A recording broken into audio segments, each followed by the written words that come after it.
computer. Oh, well, that's new. You have now been selected to. Oh no. All right, going to the book of the face. Continues ATM.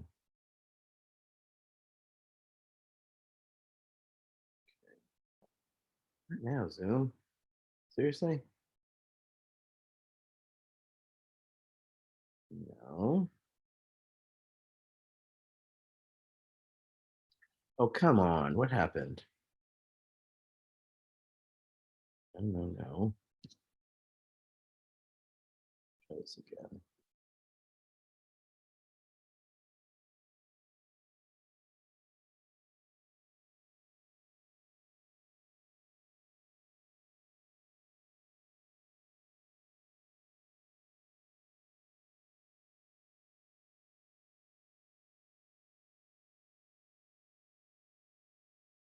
No. Oh, it's wanting to go to my personal room for some reason. I don't know why. Here we go. Share to a page of a group. Oops.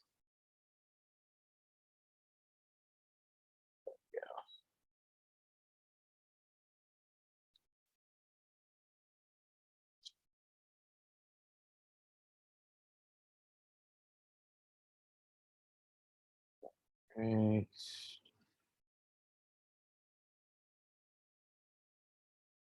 Got it now. They changed things.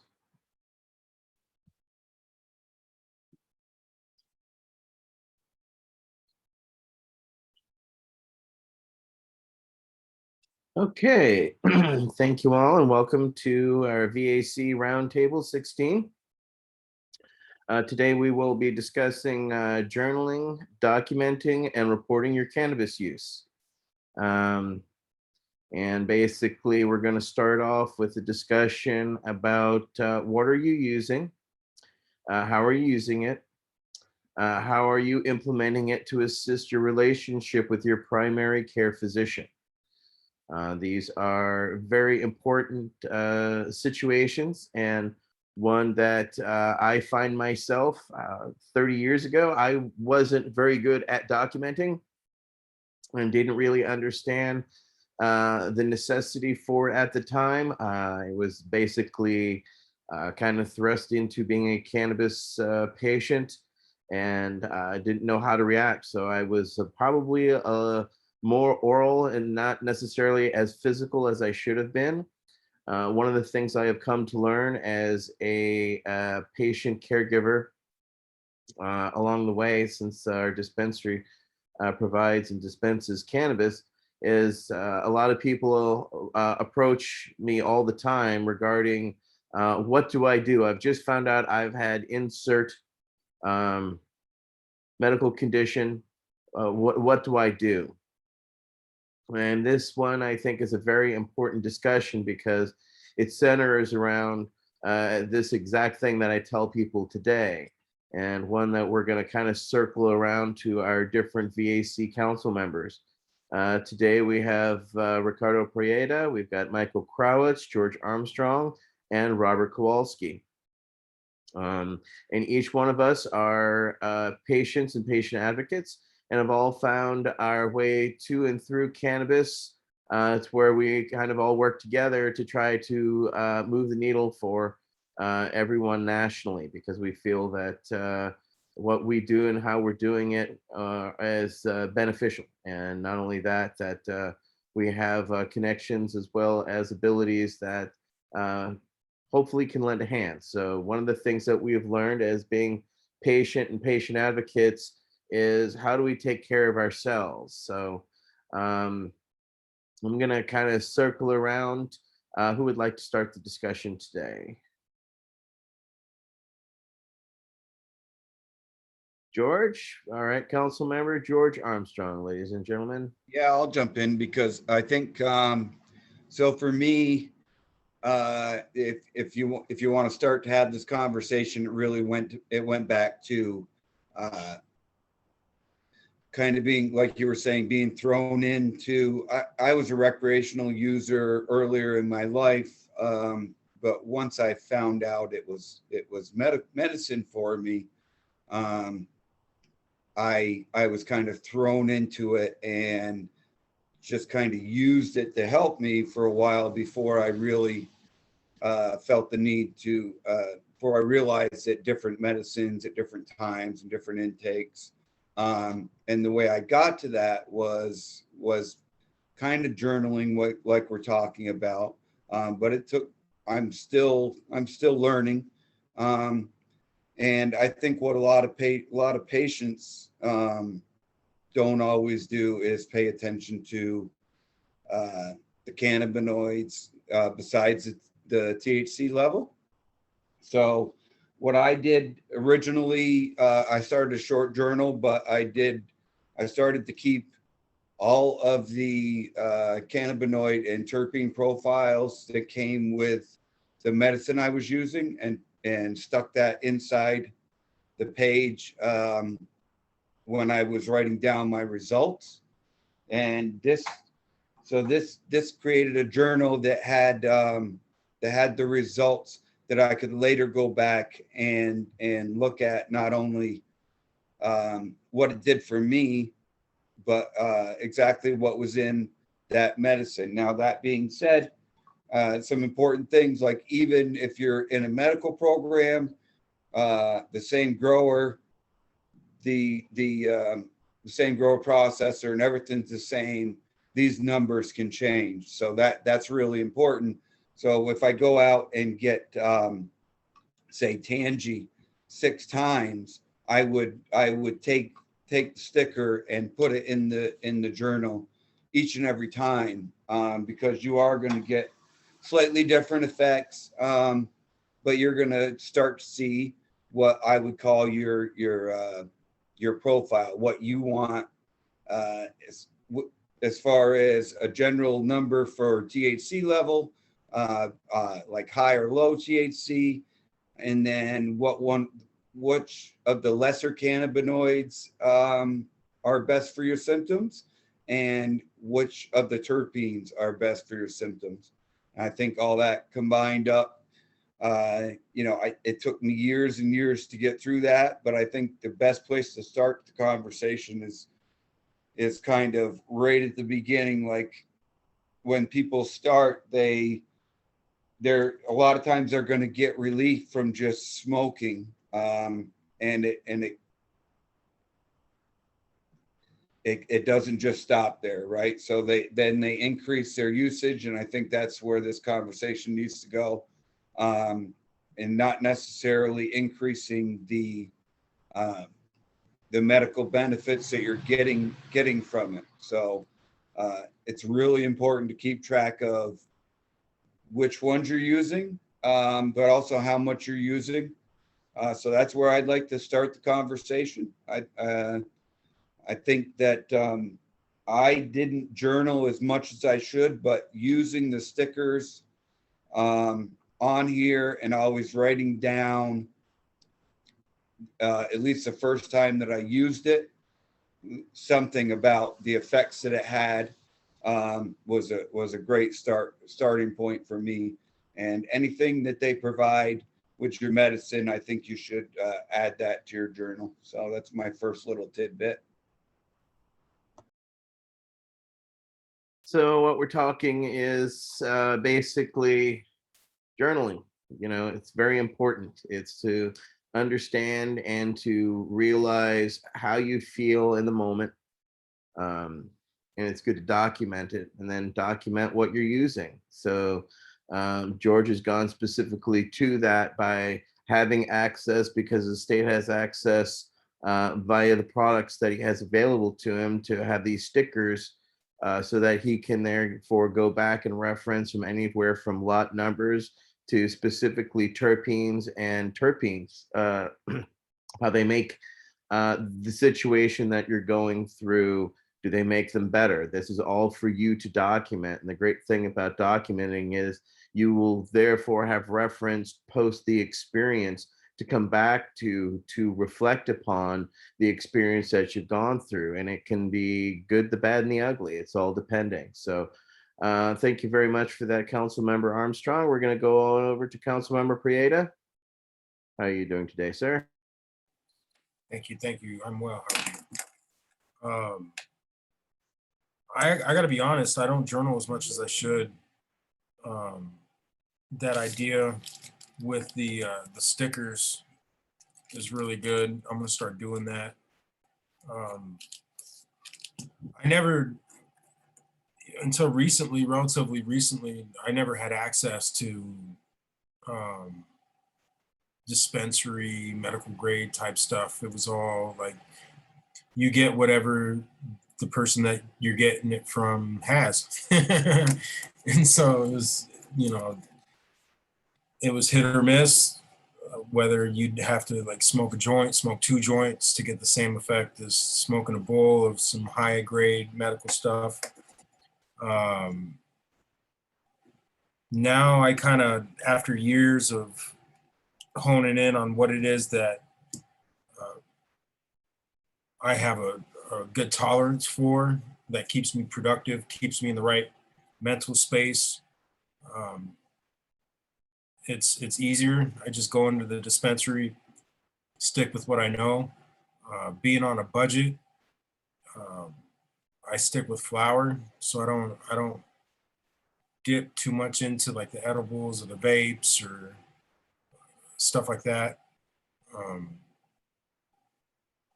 I'm hoping that when the VA starts to provide access to us, though, I'll be able to switch it up and then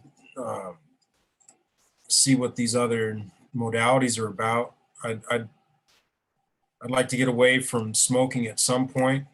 But again, as long as I'm on a budget and it's coming out of my pocket and the VA is not paying for my medical stuff like they should be, I'll stick with flower. But I am going to start journaling more. Leading up to this discussion tonight has really got me thinking about how I'm using this medicine, right? I have noticed that it's easy for me to use this in excess, I think, at times, right? It's a useful crutch, especially because it can't hurt you, right? Or whatever. So trying to mix this in with other tools that I have in my tool bag has been something that has been also on my mind. And I don't always get it right every day, but being aware of what I'm using, how I'm using it, and how much I'm using is definitely has been a game changer for my productivity, my mental health, right, and my ability to stay on track throughout the day. So that's where I'm at with that right now. Thank you very much, Council Member. We'll switch on over to a very brave gentleman, Councilmember Kowalski, who has sparked this discussion because of what he has done and been able to do. And I would like you to kind of start off early on in your journey, Robert, if it's possible, so our veterans can get an understanding of why you went the way that you did and how you were empowered by your journalism to move your health records forward. So, Councilmember Kowalski. Thank you. My journey started trying to cover my ass, essentially, because I knew I was experiencing things that weren't right after my second deployment. I had gone through post-deployment assessment, had been predetermined to have PTSD. Due to that post-deployment assessment, it's required to see a mental health provider at home base within 2 weeks of returning, and it took me 6 months to see my first mental health provider. So I was left in a downward spiral for 6 months. And through that downward spiral, situations led me into trying to figure it out on my own. The heavy drinking was just getting too obsessive. It was getting extremely expensive, and it wasn't really helping all that much. So I decided to take it upon myself, because I tried cannabis a few times before I had joined the service. I took it upon myself to utilize it for the intention of at least trying to fix my sleeping pattern. And it helped immediately. And it was through that help that led me to getting discharged from the military. And I had it listed and labeled on my record during my investigation that I was treating my PTSD, specifically to help me sleep at night, with cannabis use.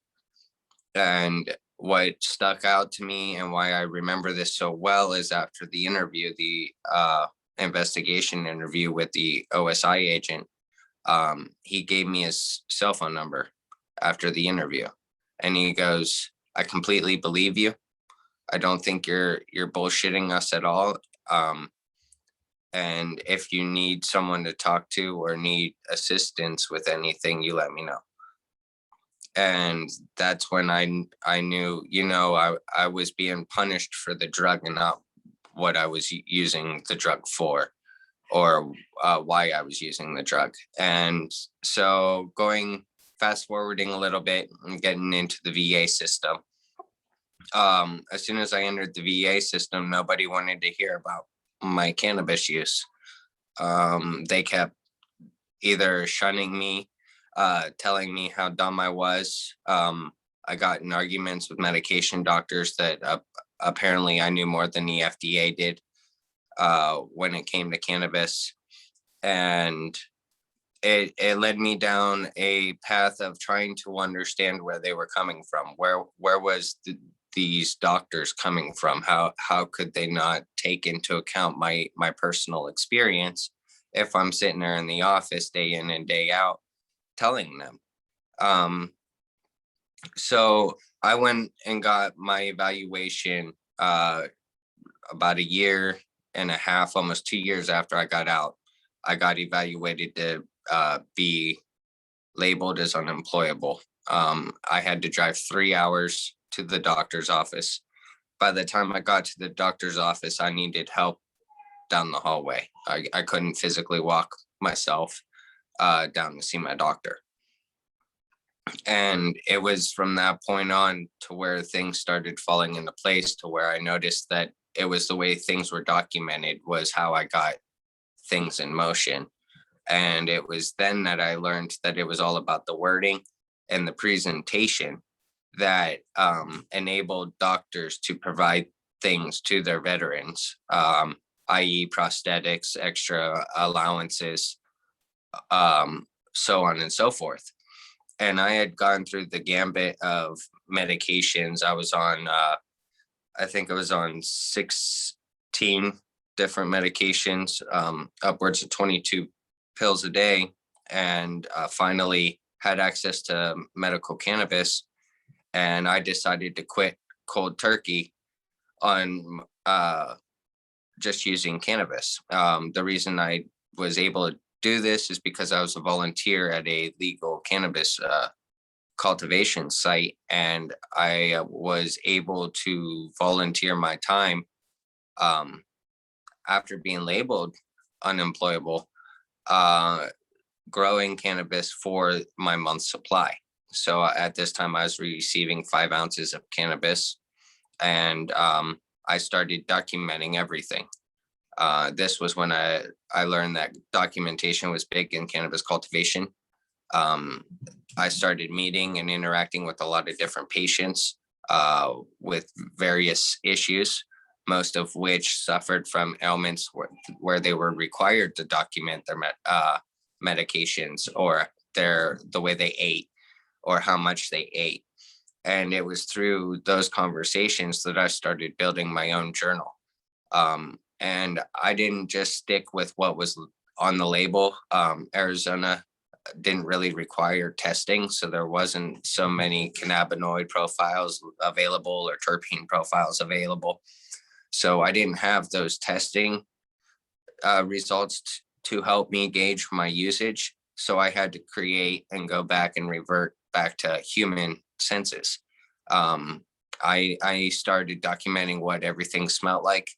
I started documenting the color on every product. I started documenting what everything tasted like. I started documenting when I got it, how long that product lasts. I started documenting how I was using it, out of which device I was using it, because I had multiples. So say I had 3 different pipes, I listed exactly which pipe it was that I used at that time and described it the best I could in detail. Times it, intention for my use, intention, you'll probably hear me say it a dozen times before I'm done talking, because I feel intention's one of the biggest components when going into utilizing cannabis as a medicine. Each one of us probably suffer from different things, i.e. pain, sleep, nausea. All of those are the intentions of use. Anxiety, utilizing this plant for anxiety would be your intention of use. And then I started documenting when I was feeling it, how long it took for me to feel it. Some strains I noticed I felt it, at the onset of it more than once. So there was almost like a second onset of relief after so many minutes of utilizing a product. So I documented that. Then I documented how long the product lasted before I felt I needed to utilize again. And I just continued this process until I was filling up notebooks of different strains. I started learning different things that were working for me and was able to pretty much build a catalog of varieties or cultivars, strains that worked for me and worked for my most utilized intentions, my sleep, my severe anxiety. At this point, I was suffering with agoraphobia, so I had to get over that. And I was also having home nurses come and visit me weekly.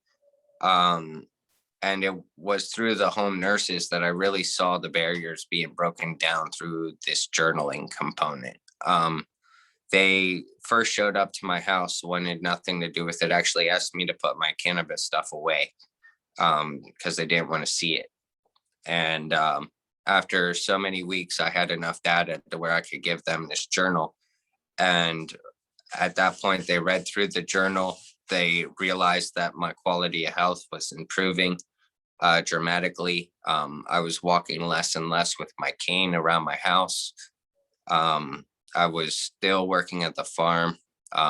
My usage of cannabis, like I said, when I decided to quit taking all of my pharmaceuticals, was at 5 ounces.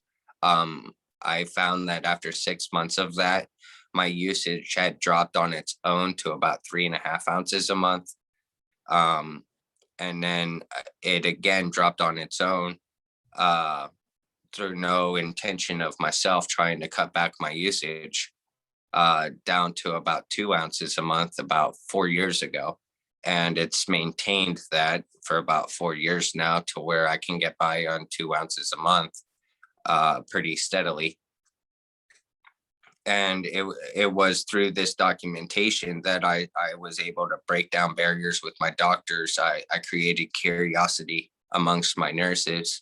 It got to a point where my nurses started asking to see my product because one of them hadn't even seen cannabis since they were in college in the 70s. So they didn't even know what it looked like or smelled like anymore. And we started actually having the conversations. They started going and doing their own research, utilizing their own medical background. And eventually it got to a point to where my home nurse visits became once every 6 months. And then they became a phone call. And now I no longer have home nurses come to my home. I guess I could stop there and wait for the next couple things before we move on. Well, it's quite a mouthful, needless to say, and thank you very much for sharing your documentation experience. I think it's very valuable for people to understand the need for and why to document and how that can actually move the needle forward. I was one of those, I didn't document well, and I wonder if I had done something more proper, what experience I would have had. It could have possibly been the same I would have anticipated, but it may have been different. I don't know.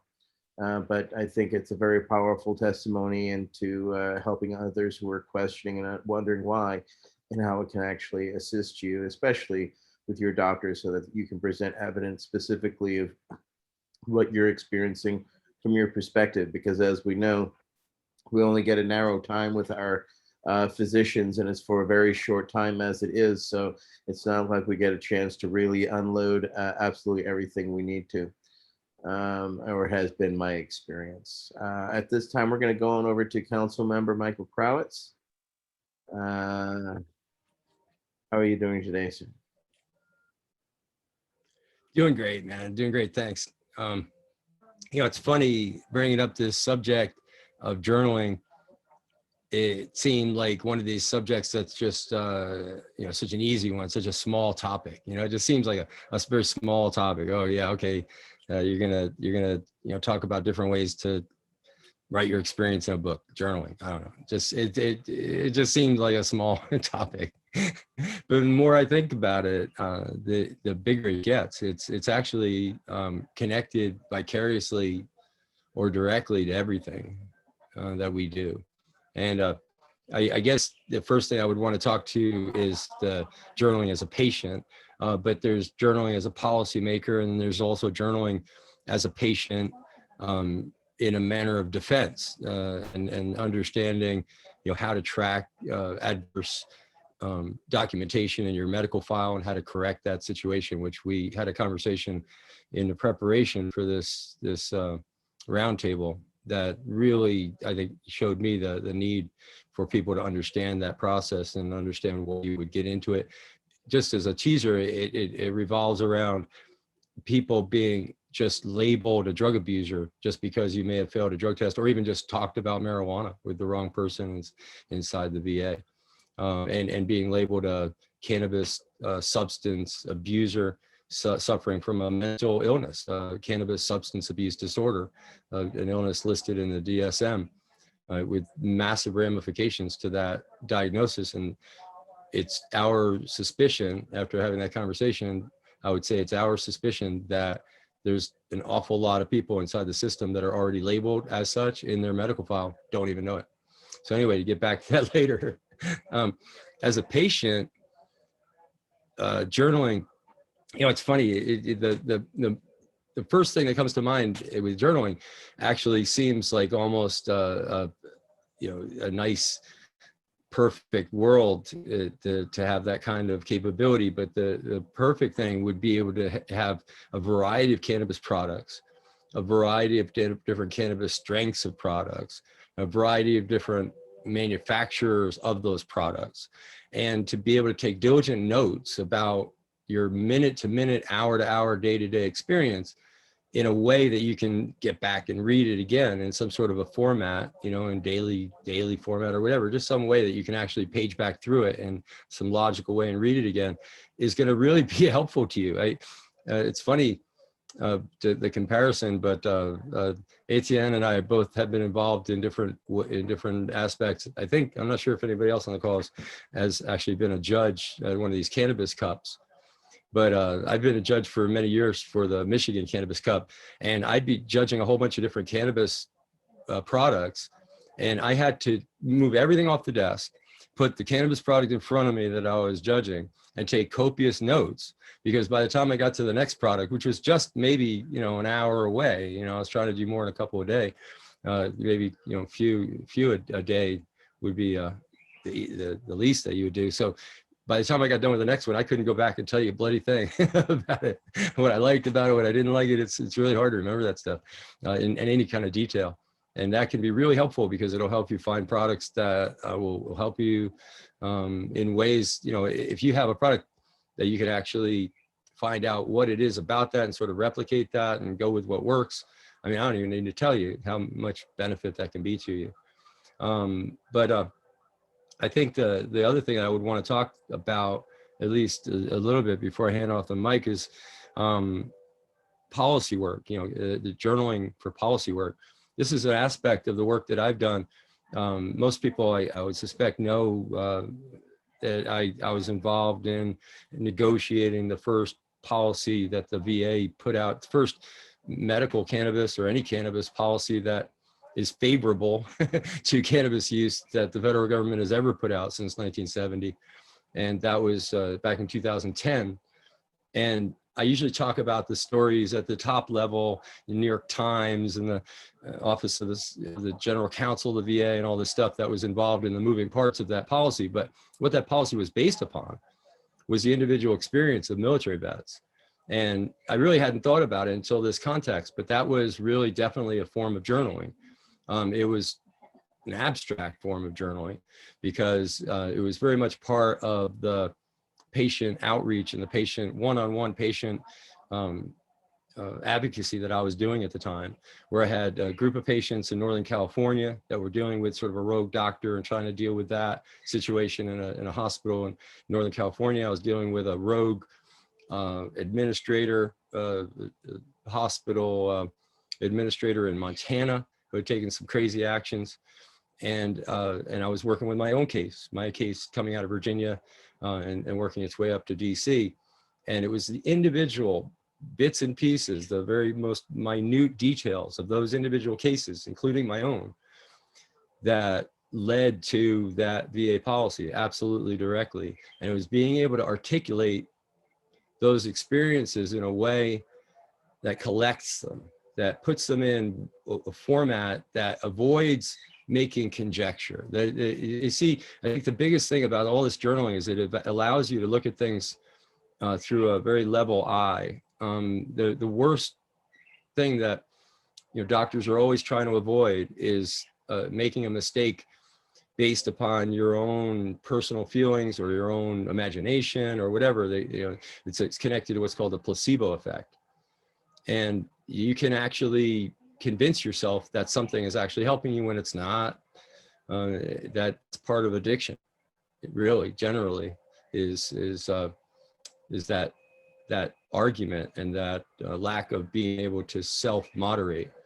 And by journaling, by remembering, by being able to speak to issues like on such and such a day, I didn't have cannabis and I wound up using twice as much pain medicine. I was still suffering, or I was out of pain medicine for several days, and this is what happened under those several days. And you write notes of that, and over time, those notes collect to become very serious evidence. It's easy to to fool yourself on a particular moment, but once you look at a pattern of behavior, a pattern of evidence, a pattern of information, it's a lot harder to just dismiss something.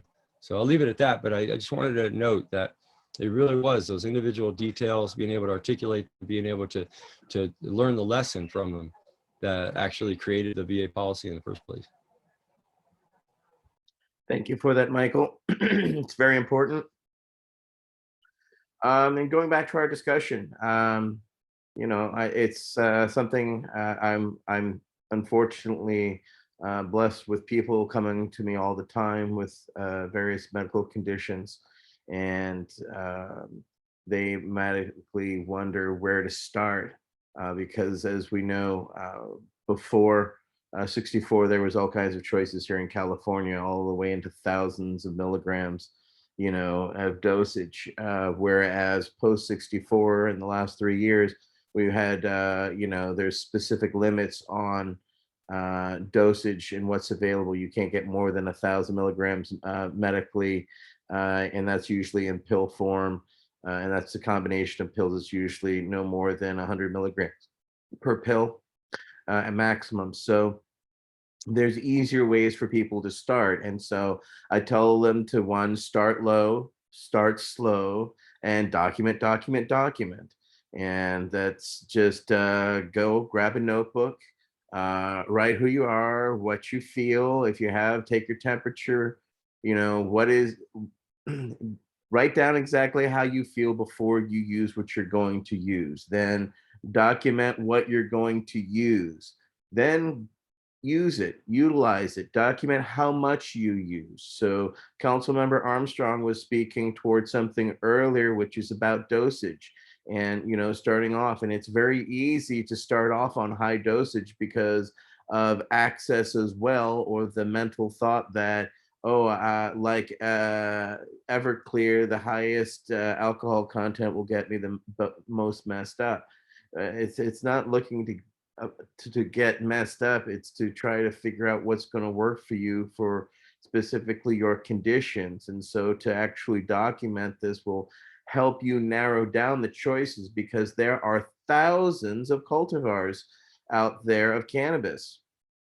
And depending on where you are and depending on your access, and depending on where you are currently, there's different access points and even education points, such as in Pennsylvania, they actually list terpenes and a specific number. So you can actually start documenting these terpene profiles, whereas here in California, we do not have that yet.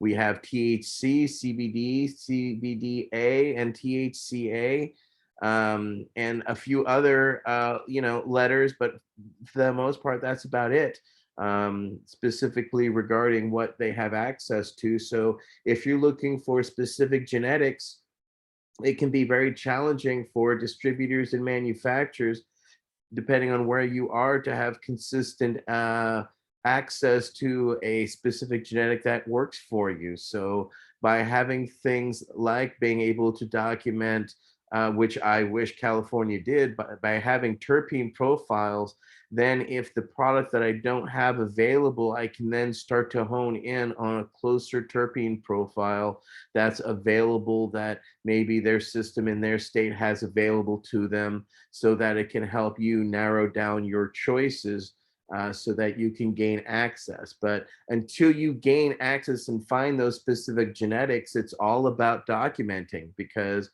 you and I can have the same condition, but what works for me isn't going to work for you. And we thought early on in the medical cannabis that we were going to find the asthma bud, we would find the migraine cannabis, we would find the cannabis that works for this specific ailment. And that turned out to just be, folly. It wasn't true, because of terpene profiles, and people's reaction depending on what you're ingesting, what other medicines you're taking, etc. Your diet all have matters.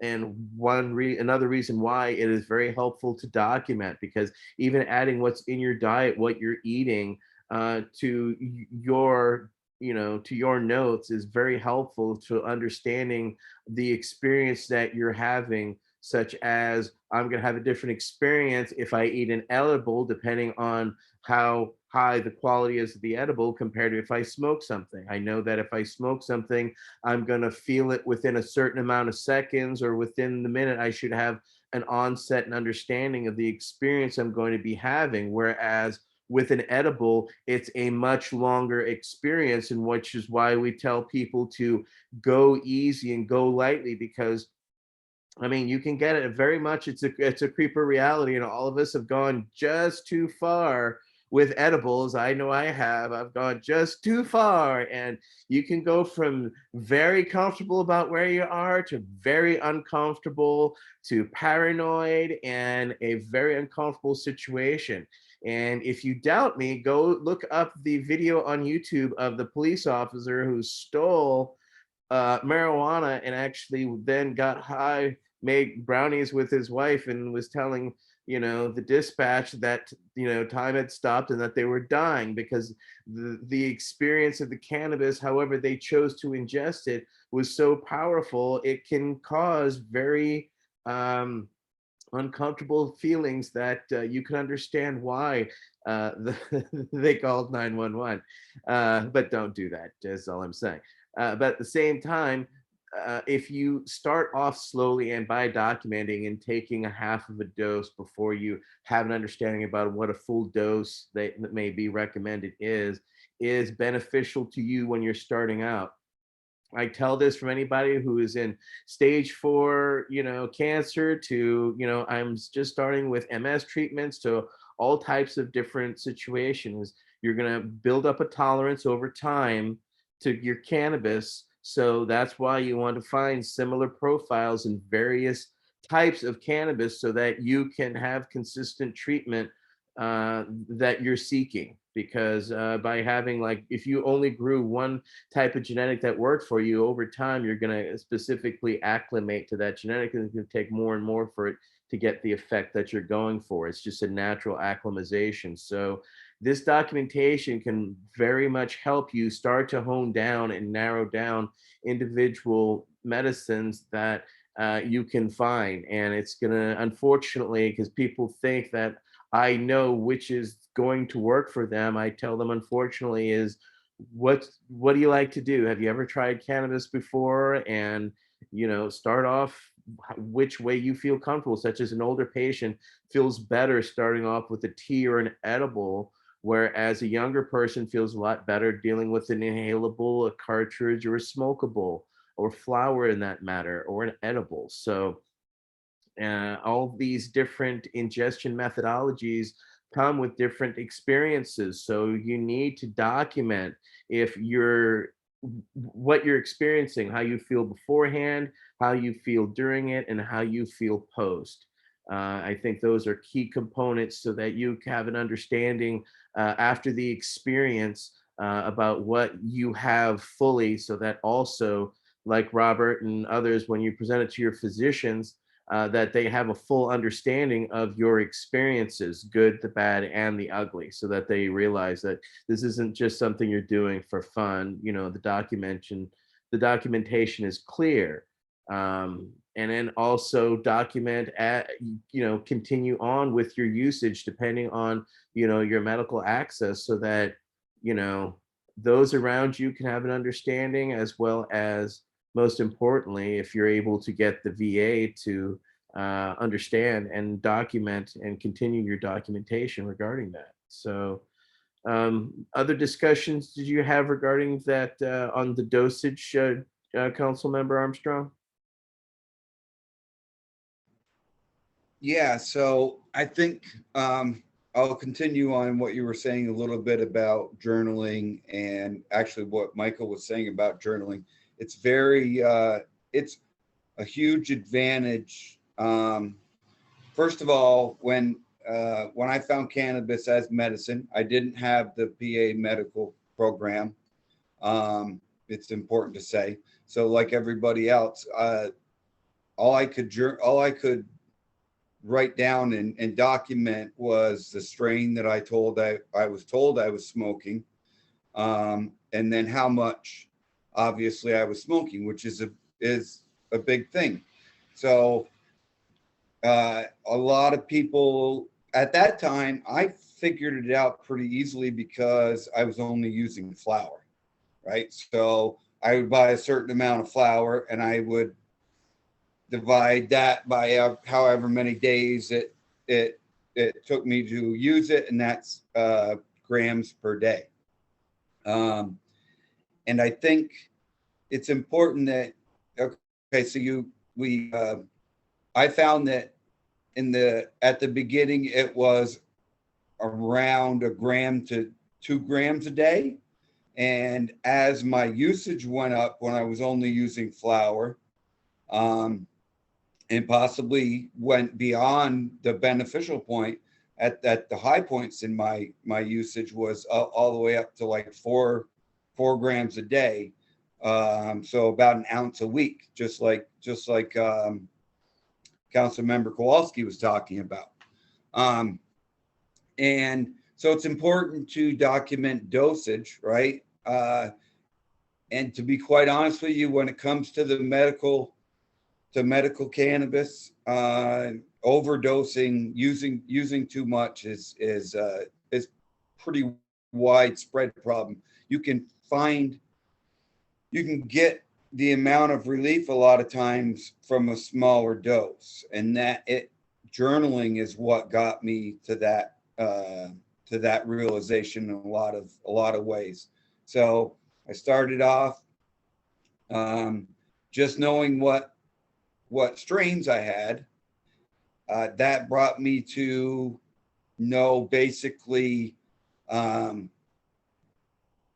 it put me in the ballpark of what was helping me with the particular problem. So when I first started, it was definitely, I was trying to fight anxiety and depression and the PTSD and all the sleeplessness that went with that.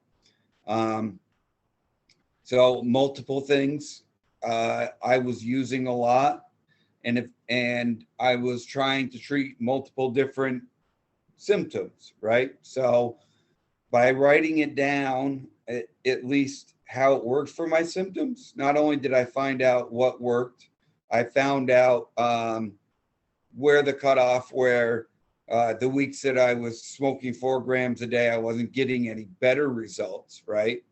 But I also found out what cannabis in the smoking form wasn't working for the best for my symptoms, in particular pain. So I think it can go both ways. You can definitely, use too much I don't want to say too much, because to me, I don't really see it as too much. You can use more than is needed to get the results, and that can have negative consequences on the way you feel. So that's another very important thing in journaling. But then going back to the things that it didn't help. So when I found out that I wasn't really, when I was having severe pain, smoking didn't do the trick for me. So that's when I started to journal with my intake of edibles and RSO. And it becomes, I would say, 5 times important, at least, when you start to ingest those medicines. Because it's really hard to dose with edibles. Some of the things that at the end I mentioned earlier, depending on how much you ate, just depending on you, the person, and your absorption of rate of it. And it, even for experienced people like me, you can have a faster onset or a delayed onset, sometimes unexpectedly. And that's really just individual response to edibles. So it's really important when you start taking edibles and oil, start slow and document whether it helps, and what that will help you avoid that little mess that at the end was talking about, because ingesting too much edibles, or in the case I saw was like a terpene added sauce, which was like, there's 875 milligrams of THC in a gram. So it's like 87% THC. You can go from fixing all your problems to feeling really, really bad about your life and the situation you put yourself in really fast. And you can do it to other people. So it's really important that if you're helping somebody, try to take medicine, and you're not, or try to find medicine to help them, especially with edibles, that you start low in the like 2 to 5 milligram, very low dose, and give it a full day before you go up the next day. Document how that 2 to 5 felt before you increase the dose, and maybe even do 2 or 3 doses at one level before you go up. And like I said, document all the way along.